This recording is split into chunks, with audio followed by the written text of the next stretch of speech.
JEE main ఫలితాల్లో ముగ్గురు తెలంగాణ విద్యార్థులతో 100% తో తెలంగాణ ఫస్ట్ నారాయణదే.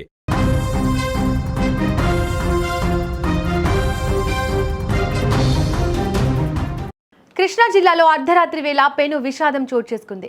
నిమ్మకూరు పక్కనే ఉన్న బాపులపాడు మండలం వీరపల్లి జాతీయ రహదారి మృత్యు మార్గంగా మారింది. అందరూ గాఢ నిద్రలో ఉన్న సమయంలో రహదారిపై వెళ్తున్న ప్రయాణికులను వణికించేలా ఒక భారీ ప్రమాదం సంభవించింది.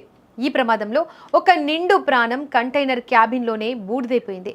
ఆగి ఉన్న మృత్యువును గమనించలేక వెనక నుంచి దూసుకొచ్చిన కంటైనర్ చూస్తుండగానే అగ్నిగుండంగా మారిపోయింది. విజయవాడ నుంచి ఏలూరు వైపు ఒక భారీ కంటైనర్ లారీ వేగంగా దూసుకెళ్తోంది.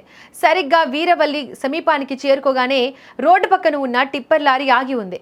చీకటి కారణంగానో లేక వేగం నియంత్రించలేకనో కానీ కంటైనర్ డ్రైవర్ ఆ టిప్పర్ను గమనించలేదు. అతివేగంతో ఉన్న కంటైనర్ ఆగి ఉన్న టిప్పర్ను వెనుక నుంచి బలంగా ఢీకొట్టింది.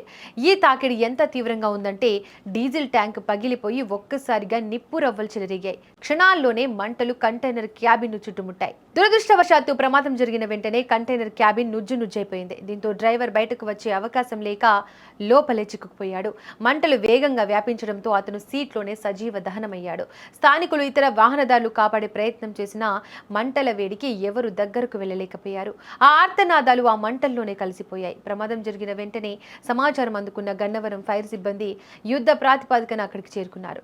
ఫైర్ ఇంజన్లతో మంటలను అదుపు చేసేందుకు తీవ్రంగా శ్రమించారు. గంటల తరబడి పోరాడి మంటలను ఆర్పగలిగారు. కానీ అప్పటికే జరగాల్సిన నష్టం జరిగిపోయింది. ఈ ప్రమాదం కారణంగా జాతీయ రహదారిపై వాహనాలు కిలోమీటర్ల మేర నిలిచిపోయాయి.